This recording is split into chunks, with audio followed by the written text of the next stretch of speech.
Sure. I call the meeting to order. First item on the agenda is, well, we need a roll call, it looks like. All right, thank you, Mr. Chair. Members present today include Michael Burns, Zach Hiring, Pat Kovash, John Rogala, Jeff Schauman, and Deb White. Thank you. Any agenda amendments? Okay. Approval of last meeting minutes. Move to approve. Is there a second? Second. The motion to approve and a second. Any discussion? Hearing none. All in favor, say aye. Aye. Aye. Opposed, same sign. Motion passed. How about citizens addressing the board? Anyone care to offer us anything? Thank you. Commissioners' reports. Yep. Quick little update from the MBA. Today is the Small Business Week bus tour. The City of Moorhead, EDA, MBA. There's still, I think, 3 spaces left on the bus, so it holds 40 people, so that should be a pretty fun thing, and it's gonna finish off at Ushers, so interesting. I haven't been in the new Ushers yet. I can't make the bus tour, but I want to go over there and just see how it looks. Our Wednesday morning speaker is Jonathan Atkins with the city, and he's going to be updating us on the little bit of road construction that we have. Our MBA 560 Connect is on May 16th, and it's going to be hosted by the Moorhead Library at the Speakeasy at 5 p.m. So it's a nice place to go and collaborate with other business people. It's always interesting. The Fargo Marathon, register today to volunteer at the Fargo Marathon Aid Station on May 18th. Our golf tournament is on May 23rd at the Meadows Golf Course. Registration is at 11. The tournament starts at 1. We're going to have raffle prizes and all kinds of stuff. We have 2 hole-in-one sponsors. So there'll be 2 opportunities on, if you get a hole-in-one, to win $5,000 from Ward Muscatel or a pontoon that is donated by Kovash Marine. And then our 4th of July is at MSUM, and new this year, we're going to have food trucks from 6 till dusk.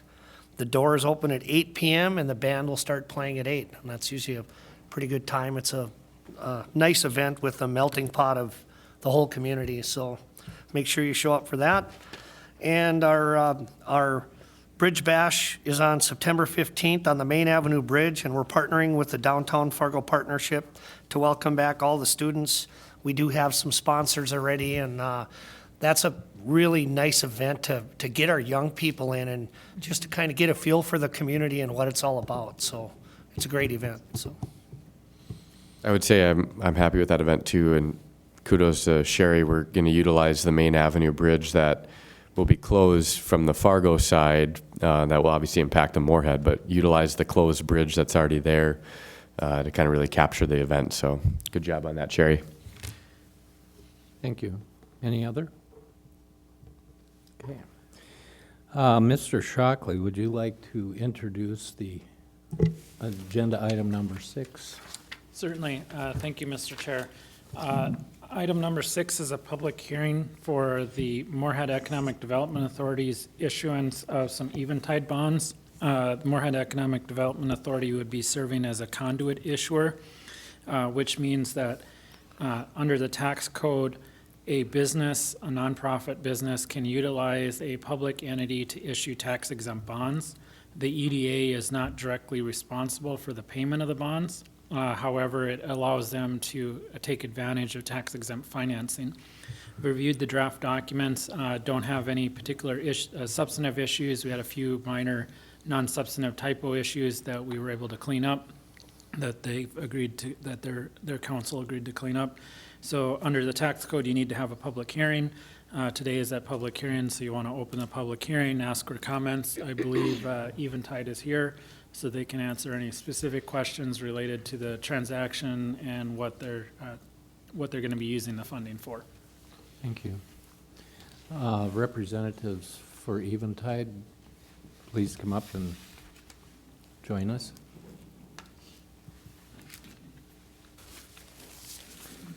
And introduce yourselves when you're ready.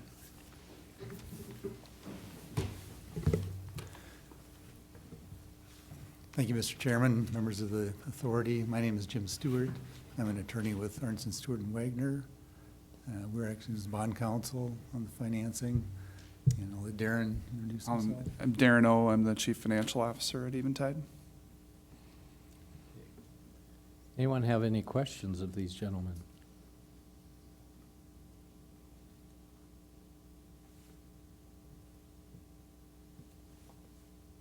Just a quick question, and maybe if you can just share for the group, and if anyone happens to watch or read the minutes, the purpose of the bond, what are you hoping to do with the funds upon issuance? The bond proceeds will be used to finance the acquisition of their corporate office facility, which is the new building that's on the corner of I think it's 8th and Main. What's the term of the bond? They're 25 years. There's two separate bonds. The first one I think is 20 years, and the second one is 15 years. So we separated it just for the security that's backing the financing. So So when you separated, the total still is the 3 same? million. Oh, it is? yeah, Okay. Okay. Yes, John? Could you talk a little bit about the rates and how, if any citizens were interested in acquiring this, can they, and how would they be able to invest in this as far as a purchase for the bonds? So in this instance, Eventide received a commitment from Alaris Financial, and they're purchasing the entire issue for their own portfolio. So none of these bonds would be available for purchase by the general public.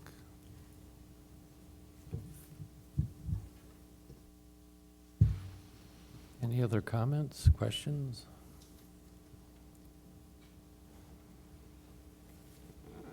Okay. Mr. Chairman, at the conclusion of the public hearing, we do have a proposed resolution for your consideration. Okay. Is that something that we could deal with now, or is it best to Miss- wait? till the end? Mr. Chairman? Motion to open the public hearing, right? You want to open the public hearing and then ask for any public comment, close the public hearing, and then approve the resolution. Okay. Make a motion to open the public hearing. Second.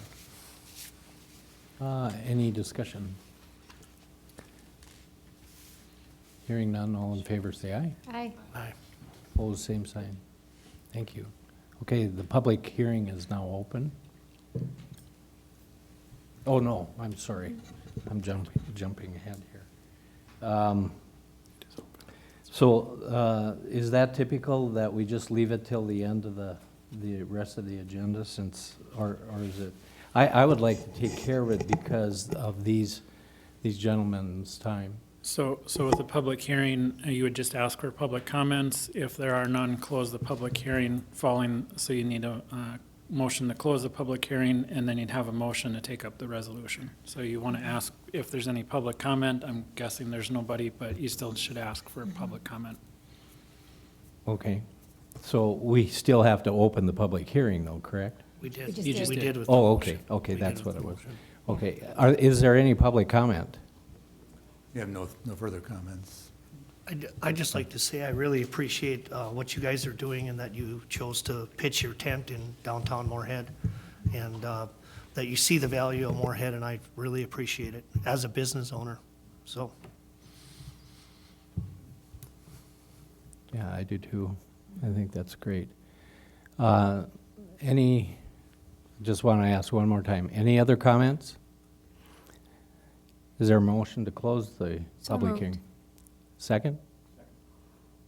Discussion? Hearing none, all in favor say aye. Aye. I Both same sign. Motion carried, thank you. Now, refresh my memory again. So you'd want to have a motion and a second to approve the resolution and then vote on it. Okay. So is there a motion to approve the resolution? so moved. Second. Any discussion? You want to present you have a resolution, right? We do John? have a resolution that's on file with the It's in our the authority with Amy and has been reviewed by council. Okay. Just a quick question, Mr. Chairman. Have the edits been made that Mr. Shockley noted from a Yes, they have. grammatical standpoint? Okay. Is there a motion to approve? Or we just did? We just, We have a second. yep, Okay, oh, I'm sorry. yep. Okay. All in favor of the motion, say aye. Aye. Aye. Aye. Opposed, same sign. Thank you. Resolution is Thank you. approved. Thank you.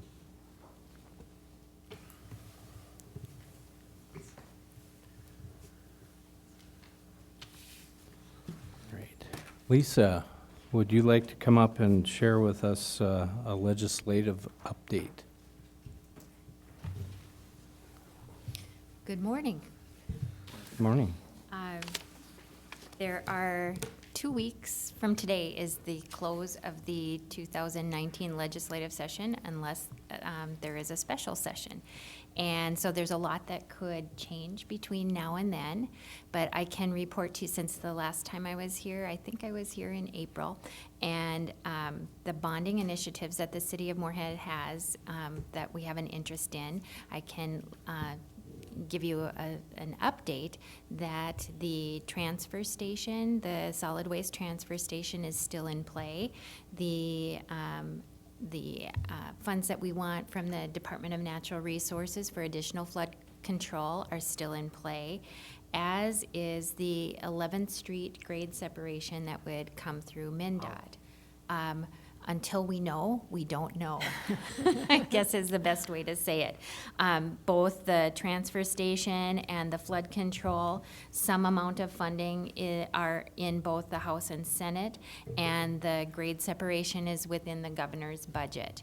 Now, I understand that later today, we may hear what the targets for bonding are.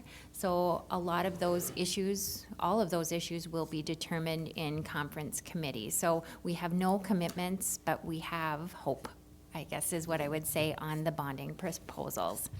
And then with regard to policy initiatives, the disparity reduction credit, which equalizes our property taxes, generally equalizes our property taxes between Minnesota and North Dakota, is in the governor's budget. And so as long as it stays in the budget, we are just fine. And then with the Border Cities Enterprise Zone, there is a $2 million funding level in both the House and the Senate bills, which is fantastic. The House bill includes the language on the sustainable appropriation, as well as some minor technical amendment language that we have requested to make the program a little bit easier and clearer to administer. On the Senate side, there is the $2 million. There is not the technical language or the continuing appropriation language. We have issued a communication to the Senate indicating that, you know, we would really like the continuing appropriation, that we will continue to advocate that policy position. It is the belief that the technical language was just an oversight, and so we are working with staff to address that. And so providing that everything stays in play, we will get the technical language. But we are continuing in these last 2 weeks to advocate for the continuing appropriation, and I will be in St. Paul later this week to continue to make that case and make sure that they're hearing us on what our objectives are. So with that, I can answer any questions you may have, but beyond that, it's probably speculation. Thank you. Yes. Lisa, would it be helpful at this time just to have maybe some members of our business community send notes to, you know, some folks in the Senate and say, thank you, we're glad it's in there, but, you know, having this be, you know, getting a long-term commitment would be great, and it helps with that, you know, if we're looking at increasing growth in our community, that knowing that it's something that they can count on and not just something for this, you know, the next budget cycle would be really helpful. So do you think, if, you know, I was just thinking since we have MBA represented here, you know, if if people are encouraged to just write a nice note, and again, say, thank you, we're glad that it's in there, but, please, we really would like to see this to be something that we can count on in the future. Absolutely, they certainly can do that. That would be helpful. Our legislators are well-informed and strong supporters of everything we are doing and are advocates on our behalf. The chair of the tax committee is, on the House side, is Paul Marquardt, and so he's a strong advocate too. And we've been working closely with Senator Johnson from East Grand Forks, and, there's where he has the hardest burden to bear, but I know it's important to him and that he's hearing us as well. But absolutely, I can get more information. I'll get it maybe through the EDA, through Amy, and talk about how we might best accomplish that if people want to advocate on the border city's behalf. Lisa, what assurances do we have, even if the Senate would vote to make it a permanent appropriation, that it's voted not to be, that it can be reversed when they make that? How does that work? I guess I have a question about that. Can they pass something and make it in stone for the next legislature? Or is that kind of an impossible ask? I can answer that to some extent. When we had a hearing on it in the Senate, that was a point that one of the senators made was, we can always take something out of law. It would require another legislative action, and obviously we would advocate against taking it out once it's in. So once it's in, it's not set in stone, but it would take another legislative action in order to take it out. So it would be wonderful to get it in, and this seems to be a good window for us to accomplish that. So we're very hopeful, and we're working toward that end.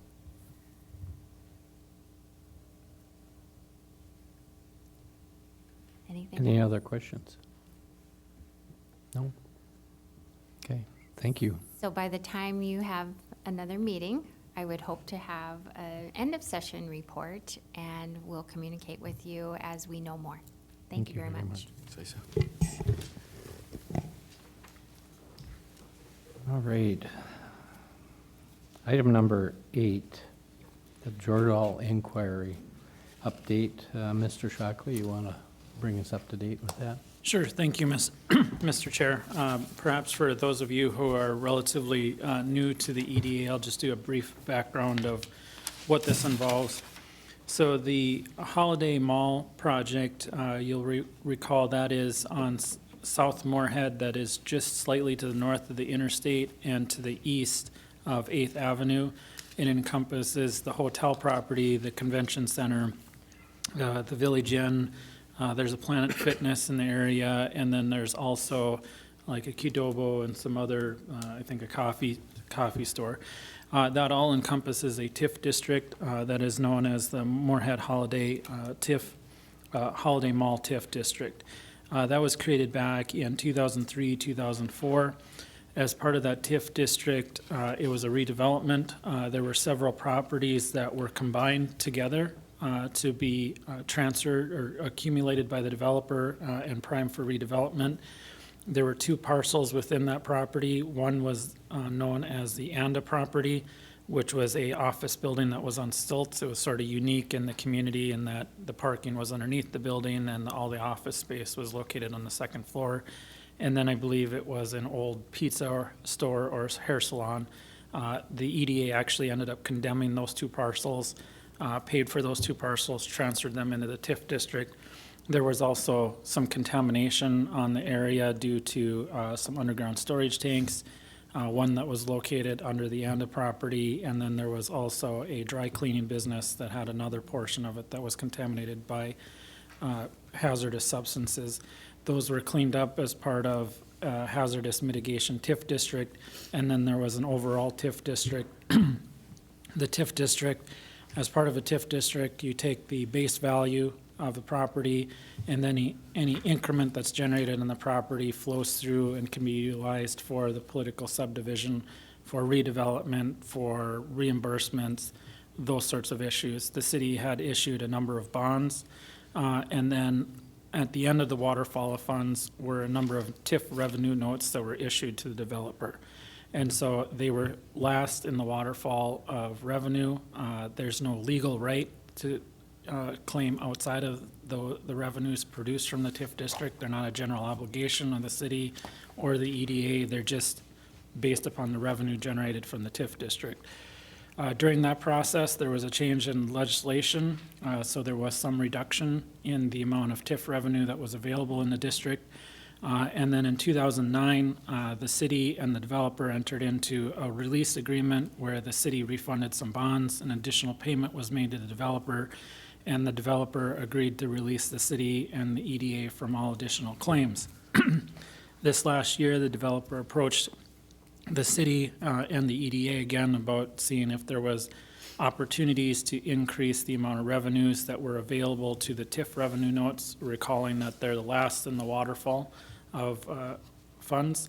And so they posed 4 questions to us. We were a little bit delayed in answering the response due to the springtime flooding. The city manager's tasks were taken up by the flood fight. And so we've had an opportunity to prepare a letter in response. In general, the developer was asking us for four specific issues. The first was whether or not we could enter into what are referred to as minimum assessment agreements with each of the businesses out there. And so a little bit of background, what a minimum assessment agreement is a business would agree that their tax valuation is set at X and that would not go below that. The biggest parcel for tax purposes out there is the Hotel and Convention Center. The developer never entered into an assessment agreement with the Hotel and Convention Center. My understanding is the Hotel and Convention Center is currently challenging their valuation, so it would not likely that they would even sign an agreement if that was possible. The one thing that we determined, because the bonds that have been issued for the district are tax exempt, if you enter into a minimum assessment agreement as the city or the EDA towards the property owner, that can cause the bonds to become taxable, which would increase the amount of debt service, which would reduce the amount of money flowing through the developer. Also, there would be potential liabilities for both the EDA and the city in doing that. So that's not really an option. That does not prohibit the developer from, on their own, going and talking to each of the tenants and saying, this is what your tax value is. It's just the political subdivision can't get that guarantee. So that wasn't really an option. The second was the developer asked us, well, could you look at what bonds are out there and see if there are refinancing options available? We've looked at that. There is some savings. If you save some money on refinancing the bond obligations, additional monies will flow through to the developer. When meeting with the city manager, that is something that we're willing to consider. If we could also make it part of a bigger deal to get some development going across the street to the west, where the old grocery store, well, not old, but Family Fair was, and some of that area. And so making some modifications to the letter back to the developer, asking if we can do that, if we can also see some economic development, along with, when we talk to the developer and his attorney, indicating that we are available for, if there's zoning issues, if there's other sorts of development issues that the city normally does, we're certainly willing to work with them on future development. The next issue that they asked us to look into was whether or not there were specific bond covenants that would, that require us to carry reserves. So a reserve is money that you put in aside so that you can make the debt service payments if your revenue goes up and down. The bonds themselves actually don't have a reserve requirement, but the TIF development agreement does. It's a pretty small reserve requirement of 5%. That fund, once the TIF district is done, flows back to the developer. So it's just a matter of timing for those funds. In looking at the size of the reserve fund, it's less than 5%. And given that people don't always pay their taxes on time, and we have a challenge going on with valuation, it's probably not a prudent business decision for the city or EDA to transfer that reserve out early. It's not like it won't eventually get transferred out. It's just right now it would put the city and EDA potentially at the risk of not being able to make the payments on the other bonds. And then the final question that they had was if we could look at our other TIF districts to see if there were excess increments in those TIF districts and transfer them into this TIF district. That would be unprecedented in the fact that the city has never done that. We've never taken money out of one TIF district in the city and transferred it to another TIF district. Also, being very familiar with all the city's TIF districts, there's not a big pot of money sitting out there that we could do that. So number one, there's a business choice that probably doesn't make a lot of sense to take money out of other TIF districts. Most of those TIF districts have development agreements with the developers in place. I'm sure we would get several objections from those developers about why are you taking the revenues out of my district to put into somebody else's district. We're not legally obligated to do it, and I guess it probably doesn't make a lot of business sense. That was a discussion that the mayor and the city manager and myself had, is that it probably doesn't make a lot of business sense. So what our response back to the developer would be is that we're willing to help you with additional development. We'll look at refunding the bonds and seeing if there's some additional savings. But the other questions, really, our hands are sort of tied on what we can do. I can certainly answer any questions you have. This has been a very long, there's a lot of history in this project. Just for a little bit of reference, one of the eminent domain cases went on for just about 8 or 9 years. It was one of the first cases I ever had when I started work at the city, and so I'm very, very familiar with the case because we tried it a couple times, and so I can answer any questions, but there's a lot of history out there. Yes. Just a couple questions. So how long is left on the bonds? I think there's 10 years left on the district. And so the second part of that question then is if the city did refinance as a tool to get further development elsewhere, does that potentially renew the term of the bond, or is it for the balance of the years? It would be for the balance of the years. It's a great question. Like if we did another TIF district, that would stand on its own. So this TIF district, if we refund the bonds, it would simply be a interest savings. We would not extend the term. It would just save the interest. And then the cost of the bond council and issuance, placement of bonds, does that shorten their waterfall, or does that have to be absorbed by somebody else? That would shorten their waterfall. Okay, thank you. It's John. Speak to the mic, John. Have we sent the response out yet? If not, when would we be sending that? We just met today, and I'm finalizing the response. I intend to send it out at the end of this week.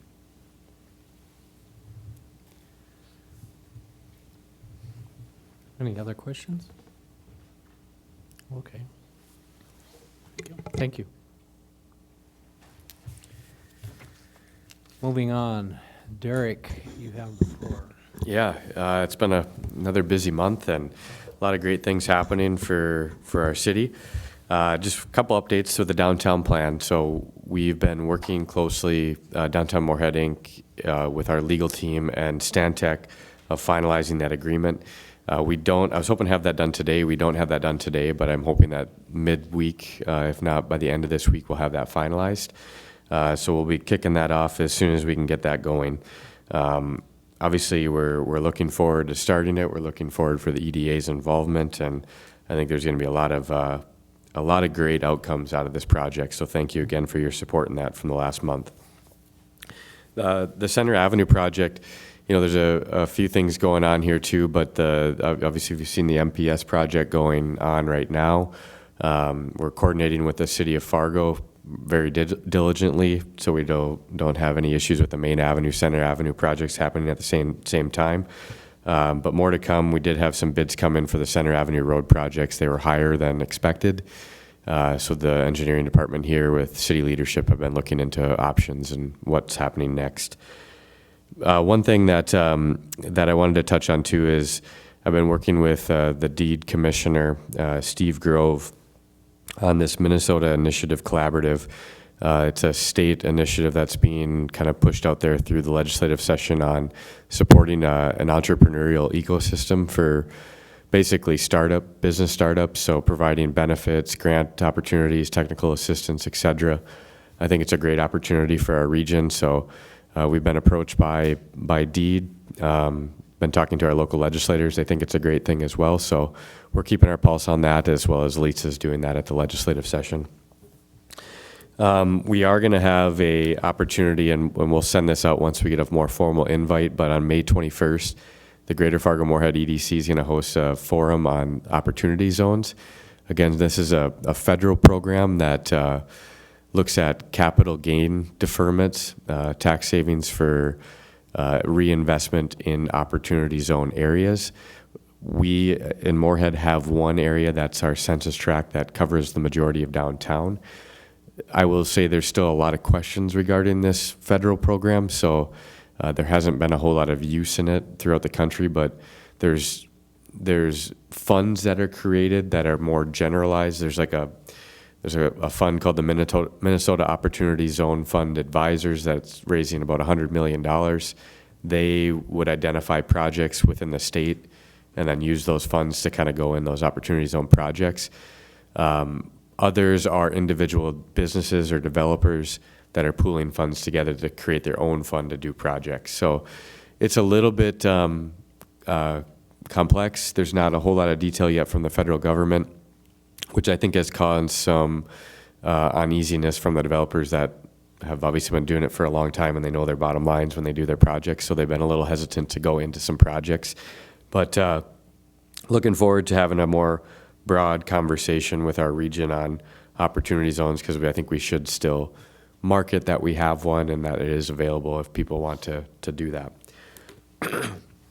You know, a couple other things that are going on. Myself and City Manager Chris Volkers went to the city of Frisco last week. On Tuesday, we had the opportunity to meet with their leadership. I hadn't been there before. Chris, I don't think you had ever been there before either. Pretty amazing what they've done. They had about 5,000 people in their community in 1985. They have over 190,000 people now. Phenomenal growth. They have 8 professional sports teams either headquartered there or play there. Seen huge tech innovations, corporate offices relocate there. You know, a couple of takeaways that I took from it, and Chris, if you have anything to add, you certainly can. But I really saw that, well, Mr. Scheel, Steve Scheel had been telling Chris Volkers and I to go visit with the city management down there pretty much since I started, and I think from when Chris started as well. And their city manager is their first city manager and only city manager so far. They became a city when they hit 5,000 people in 1985, which is just phenomenal to think about. But my biggest takeaways from it is, one, they tried to remove barriers of entry, so really create an environment where businesses could come in and be successful. And two, they built for youth. They built for the young people, creating areas with focusing on safety and education, athletics, arts, you name it. And I think that's really kind of blossomed. And they kept saying, and the city manager kept saying that for them to be successful, they, as a city, as a public entity, really needed to be the leaders of it. They set the example, so when they were going out and talking to businesses about adding public art or adding different elements like that, they could go back and pull from their own projects of, hey, this is what we've done, join us, come with us type of thing. And I think that's really gone a long ways for the growth that they've seen. So it was a great opportunity.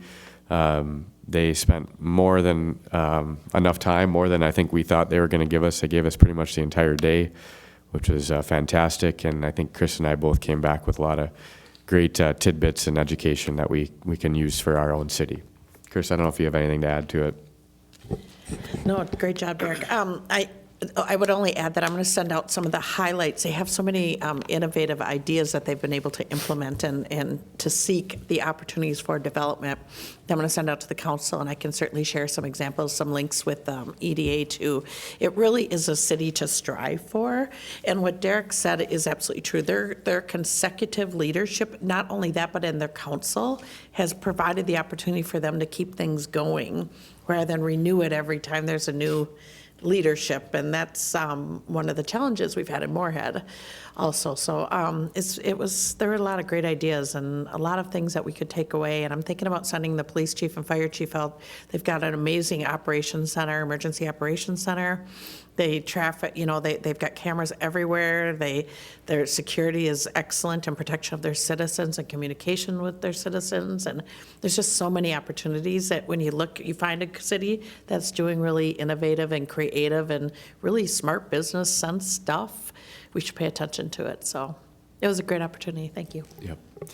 Also had an opportunity, I kind of pooled in two kind of trips with it, but I drove to Oklahoma City for the International Downtown Association's Economic Development Summit and got to meet with a lot of different community leaders, whether they're city staff people or downtown association members, to really talk about best practices for downtown growth and economic development strategies. So a lot of really great insight there, a lot of good references and connections that were made.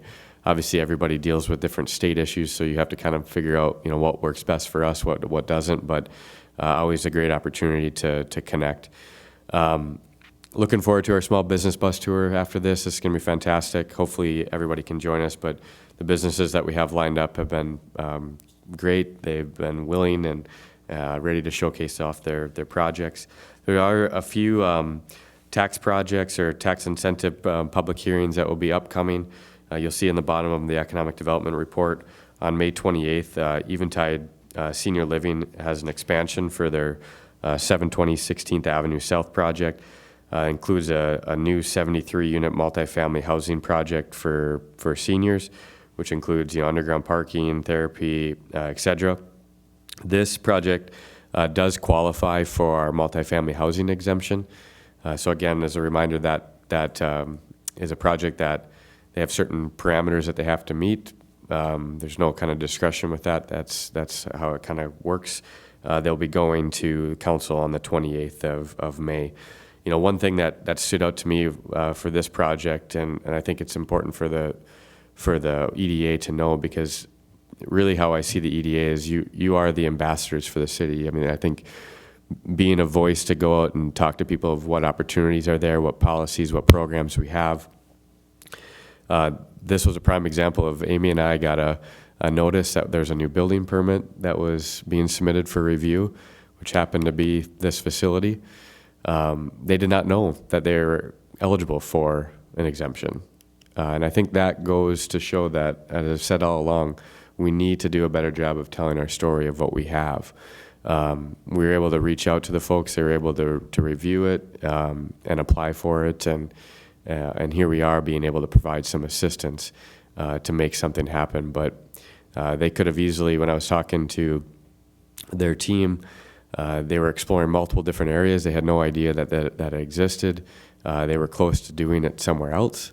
And now it just justifies the reasoning that they picked Moorhead, but this is another little perk that they get with it. So I think understanding our programs, understanding our policies, I'm meeting with a lot of banking institutions, lenders, et cetera, over the next month, pretty heavily going out and talking to a lot of business bankers, because a lot of them will go to the banking institutions first, or they just submit for the planning department or inspections, you name it.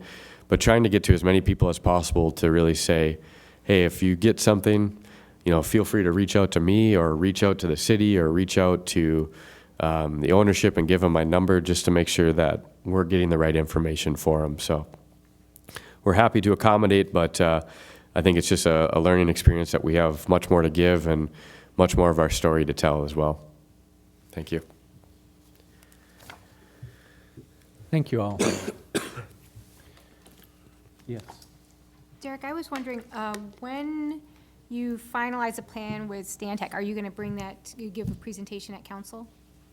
Yeah, I'm planning on this month presenting to council with the economic development report, so I will be kind of giving an update at that. Yeah, certainly I can do that. That'd be great. Yep. Thanks. Yeah, Chuck. Thank you, Mr. Chair. I might have missed this, Derek, but the opportunity zones, where's it at?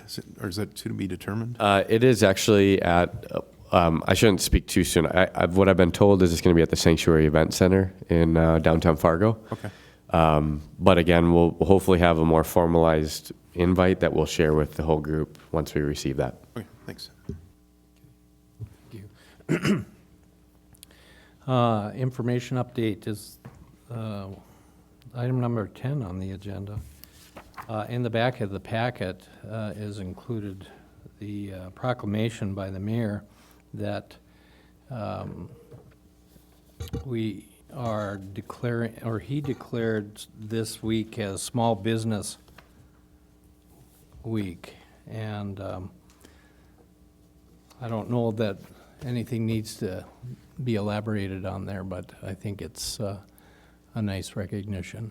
Yeah, I think really it's just building upon the foundation. We have great businesses that are here. I've talked to a lot of different folks. A lot of people see the impression that we're only looking to get new, but it's really how do we support our businesses that are here, whether they're expanding, whether they're growing or struggling. How do we help those that are here? And then we also have the focus on building up that stock as well. So kudos to all the businesses that are here and doing well, and we certainly appreciate them. Thank you. Any other business? Hearing none, I think we can adjourn the meeting. Thank you all.